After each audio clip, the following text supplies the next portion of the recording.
अचानक से नर्मदा एक्सप्रेस से गायब हुई लड़की। क्या परिवार को आरक्षक की भूमिका के बारे में पता था? परिवार राम तोमर नाम के किसी व्यक्ति को पहचानता है? क्या उनके जानकारी में था कि राम तोमर नाम का व्यक्ति अर्चना से बात कर रहा है या संपर्क में है? परिवार के किसी भी सदस्य का ऑथेंटिक बयान अभी तक नहीं आया है। अगर 6 महीने से राम तोमर बात कर रहा है। और लेकिन मुझे एक बात जो साफ समझ में आ रही है, जो अभी तक के पुलिस के हाव भाव और जो उनकी बॉडी लैंग्वेज की बात करने का जो हाव भाव था, उससे एक्सप्रेशन से समझ में आ रहा है कि हम और आप जो अंदाजा लगा रहे हैं, बात कुछ ऑडियो निकलकर सामने आएगी। तो उसके संपर्क में जरूर थी, वो लगातार उससे संपर्क कर भी रही थी।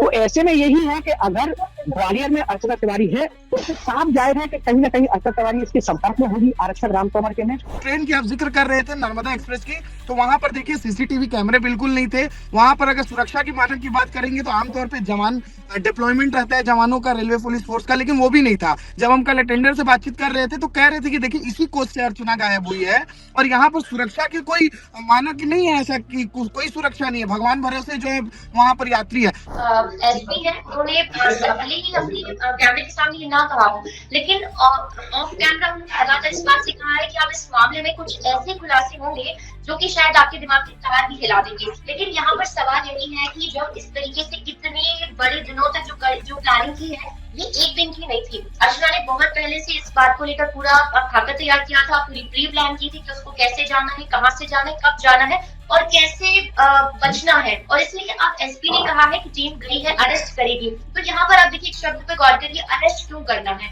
अरेस्ट इसलिए करेंगे क्योंकि पूरी साजिश उन्होंने रची और पुलिस को गुमराह करने की कोशिश की। स्टार डिजिटल और मैं हूं प्रत्यक्ष दुबे। आज का जो मामला है, आज का जो मुद्दा है, इस पे चर्चा करना बेहद जरूरी है। ये राज्य का, अपितु पूरे देश का ये सबसे बड़ा मसला बन गया था कि एक लड़की जो कि पीसीएस जे यानी कि जज की तैयारी कर रही है, लॉ की स्टूडेंट है, वो गायब होती है। रक्षाबंधन के दिन निकलती है राखी बांधने अपने भाइयों को। उसका जो बैग था वो ट्रेन में एज इट इज पाया जाता है। अचानक से नर्मदा एक्सप्रेस से गायब हुई लड़की और उस लड़की को ढूंढने के पीछे की जो इन्वेस्टिगेशन है, जो सारी गुत्थी है, वो अब सफलता की तरफ यानी कि अब क्लोजिंग की तरफ बढ़ रही है। आज एक बहुत बड़ा अपडेट आया है 12 दिन बाद, जब अर्चना तिवारी, द मिसिंग गर्ल अर्चना तिवारी ने अपने घर पे कॉल किया है और घर पे कॉल कर अपने परिजनों से बात की है और अपना हालचाल बताया है। इसी मामले पे विस्तार से बात करने के लिए मेरे कुछ सहयोगी मेरे साथ जुड़े हुए हैं। एमपी ब्यूरो हेड अंचल शुक्ला मेरे साथ जुड़े हुए हैं और मेरे रिपोर्टर साथी जुड़े हुए हैं, रंजना दुबे हैं, अनमोल तिवारी हैं, यश जुड़े हैं कटनी से जहां का यह मामला है, और ग्वालियर से अनिल गौर जुड़े हुए हैं। ये तमाम लोग जुड़े हुए हैं जो लगातार इस केस पे बने हुए हैं। इस केस के एक एक पहलू को, एक एक परत को जब बारीकी से पढ़ रहे हैं और आसान भाषा में पूरे देश को समझा रहे हैं। तो मैं शुरुआत करूंगा अंचल सर आपसे।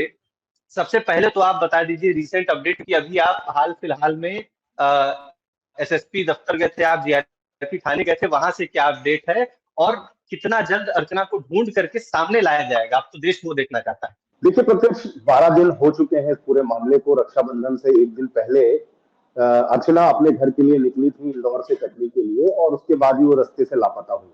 लगातार जीआरपीएफ और तमाम पुलिस फोर्स जो है उनकी तलाश कर रहा था। लेकिन आज इस समय इस पूरे मामले में एक नया मोड़ आया जब उनके मुंह बोले भाई कह सकते हैं अंशुल मिश्रा, जो कि कटनी से हैं, और वो जब उनको पता चलता है कि अर्चना का फोन आया था और उन्होंने अपने परिजनों से बात की। देखिए अब इस बात से पर्दा तो नहीं था प्रत्यक्ष कि अर्चना कहाँ पर है, पुलिस उन्हें कब तक रिकवर कर पाएगी, लेकिन ये बात तय है कि वो सकुशल है जहां भी है, ऐसा उनके परिजनों का कहना है।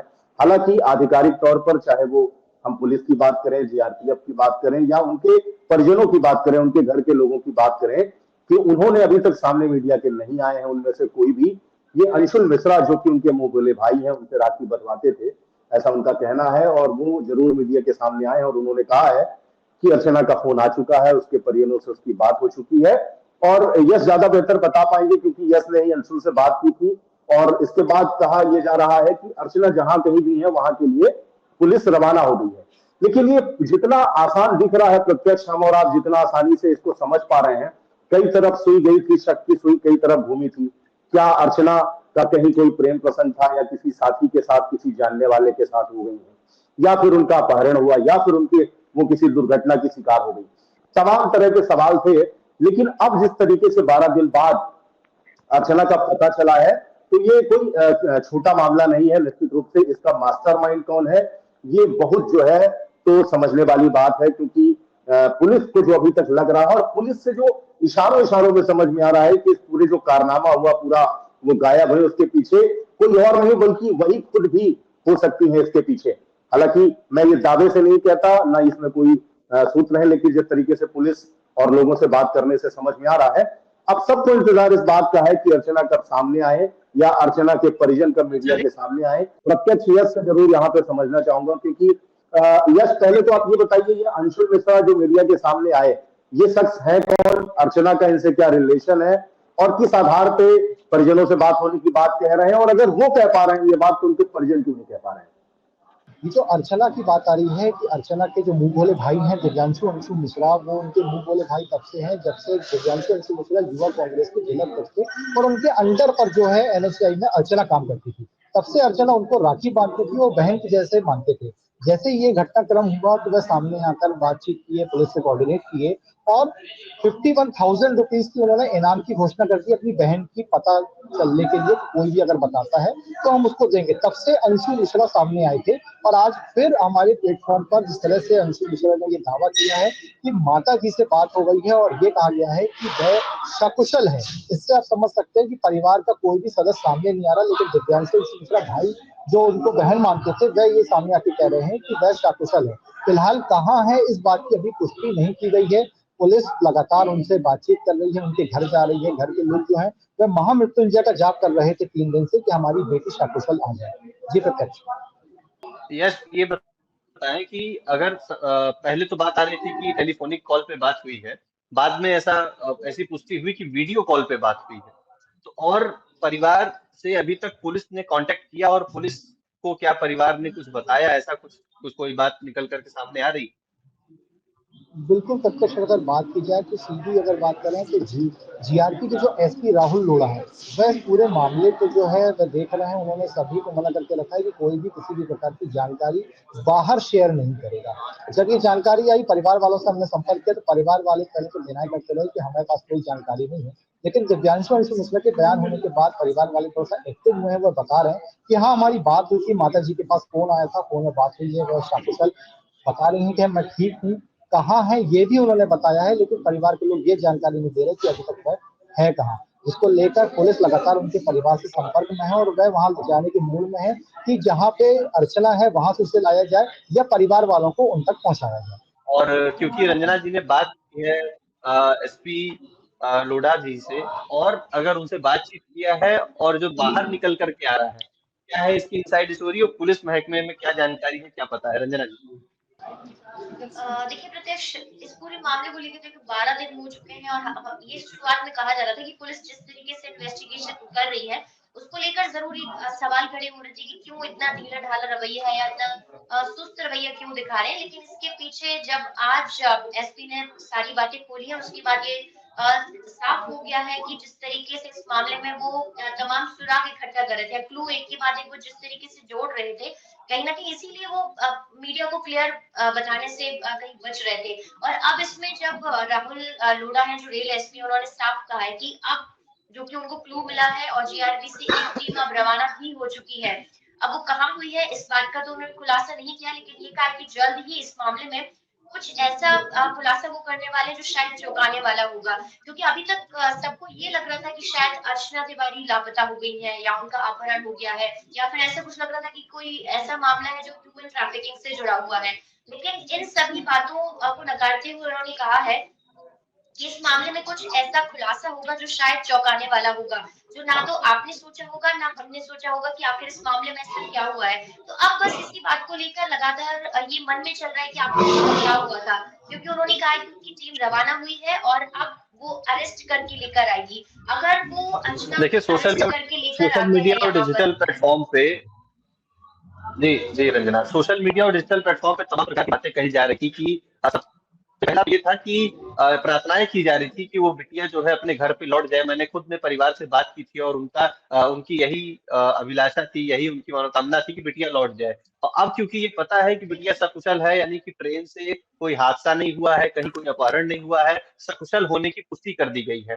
तो और प्रेम देखिए प्रसंग जब को जब लेकर के कभी विस्तार न्यूज जब मुझे कभी लगता ऐसा है कोई इकलौता सा मामला चैनल सामने था। आता है। जी, देखिए प्रत्यक्ष प्रेम आपने प्रसंग कहा को वो लेकर के बिल्कुल विस्तार सही न्यूज कहा। इकलौता ऐसा चैनल था जिसने खुलकर के इस पे बात की थी। तो इस चीज को भी परिवार ने सिरे से नकार दिया था। अब अगर कोई नया मोड़ निकल करके आता है और रास्ते अगर अभी तक जो हमारे साथ हमारे पास जो डिटेल है, अगर रास्ते ग्वालियर की तरफ जाते हैं तो एक बार हम भी ग्वालियर की तरफ जाते हैं। अनिल गौर हमारे साथ जुड़े हुए हैं।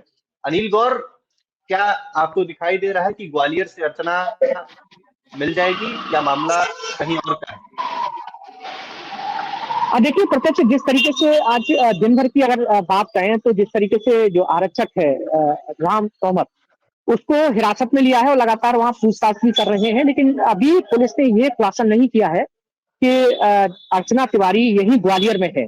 लेकिन जिस तरीके से अंदाजा ये लगाया जा सकता है कि जैसे ही रात को जो आर जी सॉरी जीआरपी की जो टीम थी वो यहाँ पर पहुंची ग्वालियर में और राम तोमर को जैसे ही हिरासत में लिया, तो उसके बाद सुबह ये पता लगता है कि अर्चना तिवारी अपने परिवारजनों को फोन करती है और बोलती है कि मैं पूरी तरह सुरक्षित हूँ। तो कहीं ना कहीं जो तार है वो और जो संबंध है वो राम तोमर से कहीं ना कहीं जुड़े हुए हैं, क्योंकि जिस तरीके से राम तोमर को जैसे ही हिरासत में लिया तो वहां अर्चना तिवारी का उसके परिजनों के पास फोन पहुंच गया।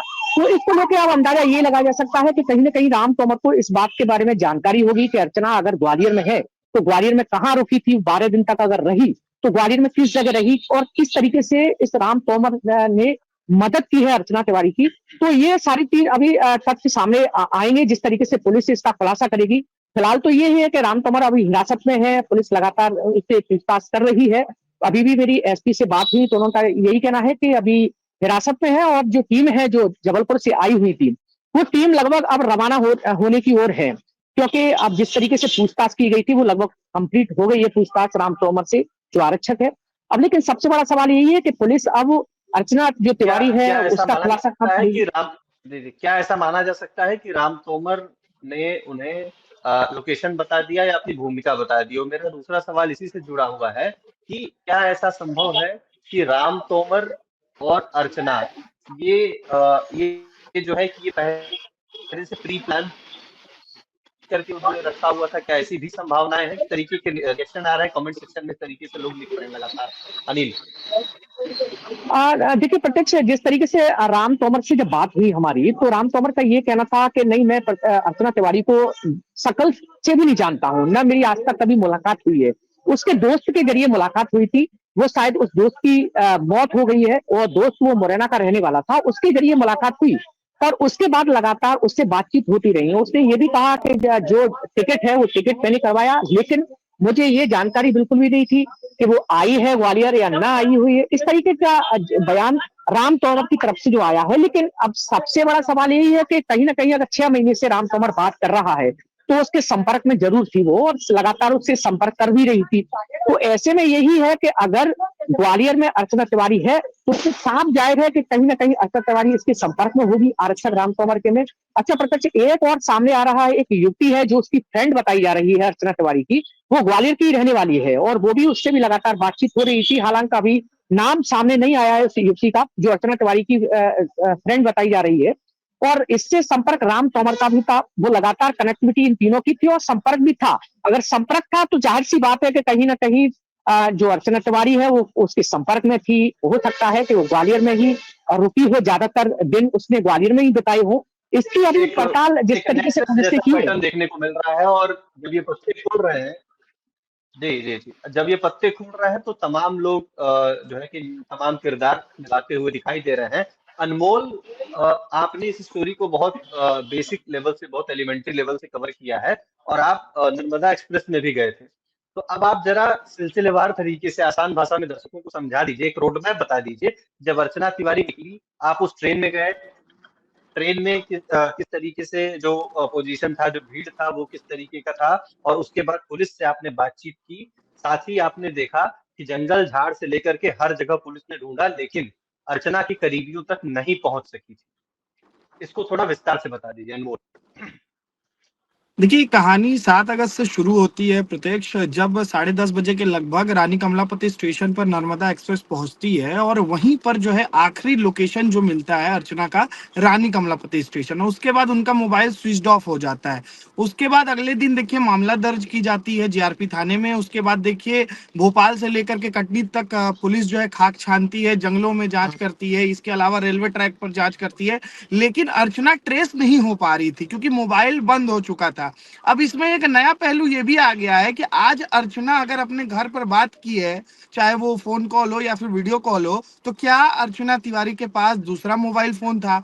क्या अर्चना तिवारी के पास ऐसा कोई सिम कार्ड था जिसका नंबर उनके घर वाले के पास नहीं था या फिर पुलिस को नहीं मिला था? क्योंकि पुलिस लगातार ट्रेस कर रही थी, लेकिन पुलिस का कहना था कि हमें उनका मोबाइल जो है ट्रेस नहीं कर पा रहे। तो ये भी एक बहुत बड़ा रहस्य बना हुआ है कि क्या ऐसी प्लानिंग थी अर्चना की या फिर कोई ऐसी साजिश थी कि जहां दूसरा मोबाइल फोन भी अर्चना यूज कर रही थी। क्योंकि हमने देखा है कि देखिए, ये बहुत बड़ी बात मैं कह रहा हूँ, क्योंकि देखिए हमने देखा है कि लगातार अभी 10-12 दिनों से पुलिस ने खाक छाना, तो उसमें सीडीआर भी जांच की गई, आईपीडीआर भी जांच की गई। ये भी बीच में खबर आई थी कि अर्चना सोशल मीडिया का भी यूज कर रही थी, हालांकि एक मोबाइल उनका बंद था। तो क्या अर्चना बीच में दूसरे मोबाइल से सोशल मीडिया यूज कर रही थी? तो ये तमाम रहस्य हैं। इस पर तब पर्दा उठेगा जब अर्चना से पुलिस पूछताछ करेगी कड़ाई से, जब अर्चना 1-to-1 पुलिस को ये सभी बातें बताएंगी। बहरहाल देखिए, जिस ट्रेन की आप जिक्र कर रहे थे नर्मदा एक्सप्रेस की, तो वहां पर देखिए सीसीटीवी कैमरे बिल्कुल नहीं थे। वहां पर अगर सुरक्षा की मानक की बात करेंगे तो आमतौर पे जवान डिप्लॉयमेंट रहता है जवानों का, रेलवे पुलिस फोर्स का, लेकिन वो भी नहीं था। जब हम कल अटेंडर से बातचीत कर रहे थे तो कह रहे थे कि देखिए इसी कोच से अर्चना गायब हुई है और यहाँ पर सुरक्षा के कोई मानक नहीं है, ऐसा कि कोई सुरक्षा नहीं है, भगवान भरोसे जो है वहां पर यात्री है। तो रेलवे पर भी बहुत बड़ा सवाल खड़ा होता है यात्रियों की सुरक्षा को लेकर के, क्योंकि कल एक यात्री का मोबाइल गुम हुआ है भोपाल स्टेशन पे ही, हमने ग्राउंड रिपोर्ट की। तो देखिए अर्चना तिवारी का जो ये मिस्ट्री है, ये बहुत बड़ा रहस्य है और इन सब से पर्दा तभी उठेगा जब अर्चना से सीधी बातचीत पुलिस करेगी और जब जांच होगी।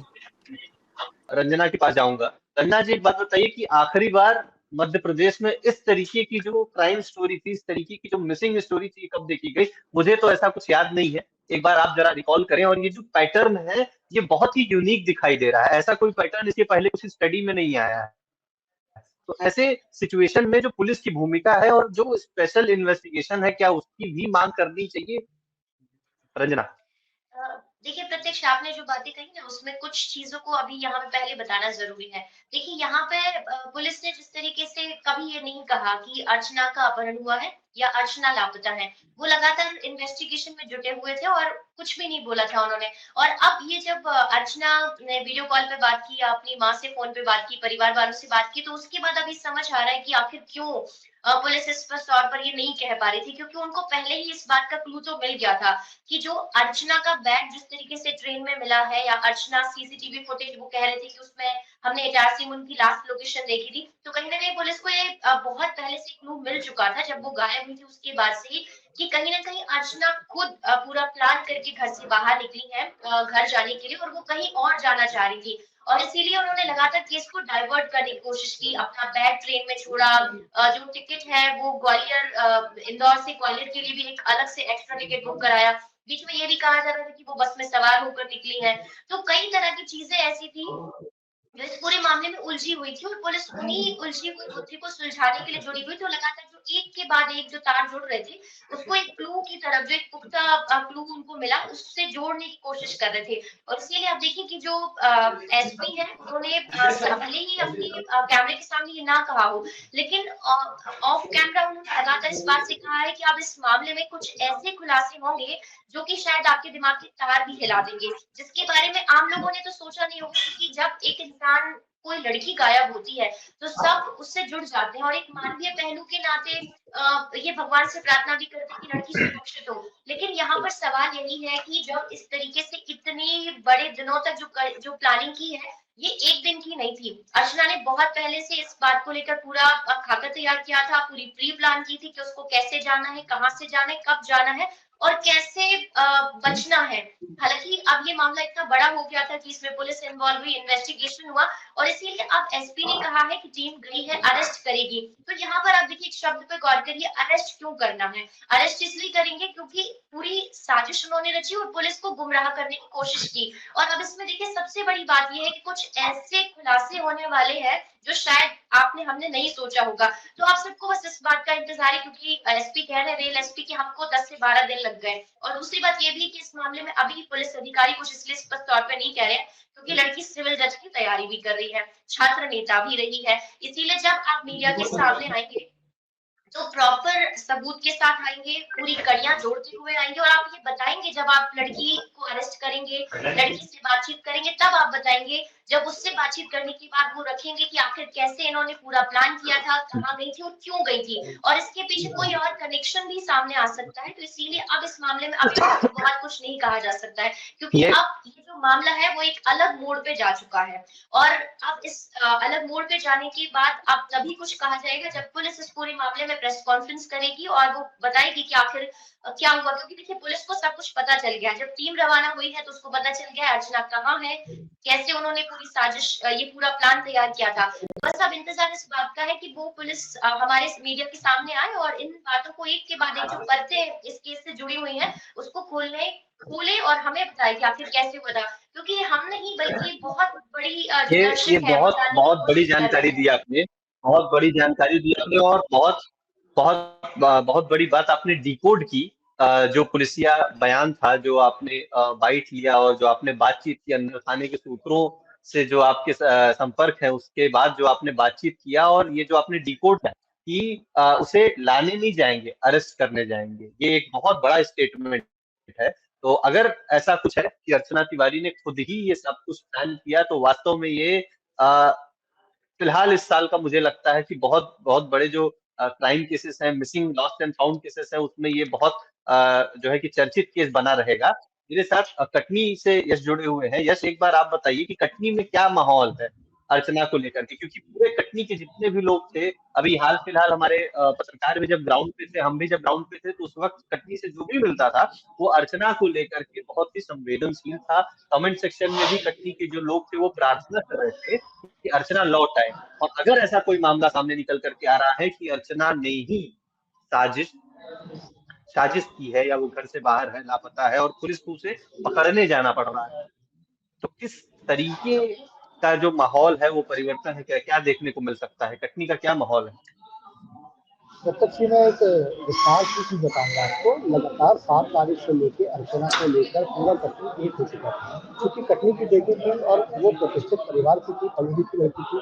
पढ़ी लिखी लड़की का एक इस तरह से ट्रेन से गायब हो जाना कहीं ना कहीं बहुत बड़ा प्रश्न चिन्ह खड़ा होता है रेलवे प्रशासन के ऊपर कि एक लड़की आती तो है लेकिन वो अपने गंतव्य स्थान तक नहीं पहुंच पाती, बीच से गायब हो जाती है, फिर उसका बैग मिलता है। ये सभी प्लेटफॉर्म पर चलने के बाद जब लोग एक्टिव हुए तो सबकी संवेदनाएं भी आई कि ये कैसे हो गया। फिर एक के बाद जब कड़ी खुलती गई कि मोबाइल की लोकेशन नहीं मिल रहा, फिर मोबाइल ये मंडी के पास बंद हो रहा, तो ये पूरा एक सुयोजित है। क्योंकि देख लीजिए मंडी द्वीप के पास वहां मोबाइल बंद हो रहा है जहाँ रेलवे ट्रैक है, ना आगे ना पीछे, बैग मिल रहा है उमरिया में। तो कहीं ना कहीं स्थिति स्पष्ट है कि प्री प्लान ही है।